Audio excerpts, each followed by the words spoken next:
dan alfa dan implikasinya dalam pembelajaran. Yang pertama yaitu kita mengetahui dulu definisi apa itu generasi Z dan apa itu generasi alfa. Generasi Z itu generasi yang lahir mulai tahun 1995 sampai 2010. Ini dikatakan generasi Z. Sedangkan generasi alfa yaitu generasi yang lahir di atasnya tahun 2010. Karakteristik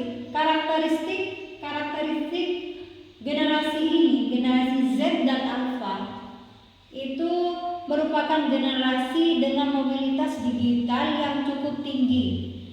Karakteristik mereka bisa dilihat dengan mereka berkomunikasi dengan orang lain secara luas melalui media online. Sudah banyak sekarang kita lihat bahwa mereka berkomunikasinya selalu sering melalui media online. Yang kemudian terbiasa berinteraksi, belajar, belanja menggunakan daring. Mereka menggunakan daring, jarang mereka belanja langsung pergi ke sebuah pasar atau toko. Mereka lebih sering belajar dan belanja menggunakan daring. Kemudian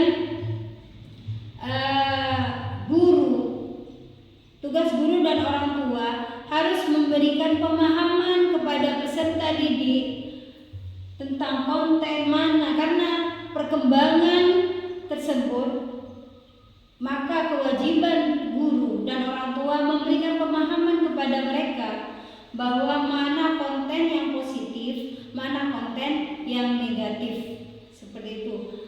Selanjutnya apa juga aplikasinya, yaitu yang kemudian karakteristiknya itu lebih terampil. Mereka lebih terampil dan berpengalaman dalam hal digital dan komputer. Mereka generasi ini, mereka sudah terampil, sudah terbiasa dengan yang namanya internet. Sudah terbiasa bagi mereka digital, komputer bagi mereka itu hal yang biasa. Kemudian apa selanjutnya? Strategi pembelajaran menurut Hapudin, guru harus memahami karakteristik kedua generasi ini agar dalam menyampaikan strategi pembelajaran yang harus dimiliki oleh guru, yaitu strategi pembelajaran yang efektif dan bermakna. Strategi pembelajaran yang baik bagi generasi Z dan generasi alfa, yang pertama, strategi pembelajaran yaitu pengembangan host agar mereka menuntut siswa atau peserta didik kita untuk berpikir tingkat tinggi. Yang kedua, kebebasan ekspresi. Guru tidak monoton dalam menyampaikan materi. Mereka diberikan tidak otoriter, mereka juga diberikan kebebasan untuk berekspresi. Yang ketiga, yaitu pengembangan karakter. Pengembangan karakter yaitu dengan diantaranya meliputi sikap disiplin, sikap jujur untuk mereka dimiliki oleh peserta didik. Yang keempat, pengembangan minat dan bakat. Seorang guru harus melihat potensi peserta didik agar mereka lebih mengembangkan minat dan bakatnya. Kemudian yang keempat, selanjutnya peserta didik dapat mengembangkan kompetensi diri baik dari sisi hard skill dan soft skill mereka. Maka seorang guru harus memperhatikan bakat dan minat peserta didik. Yang kelima, menggunakan media digital. Guru menggunakan aplikasi komputer dan internet dalam pembelajaran, tidak menggunakan buku.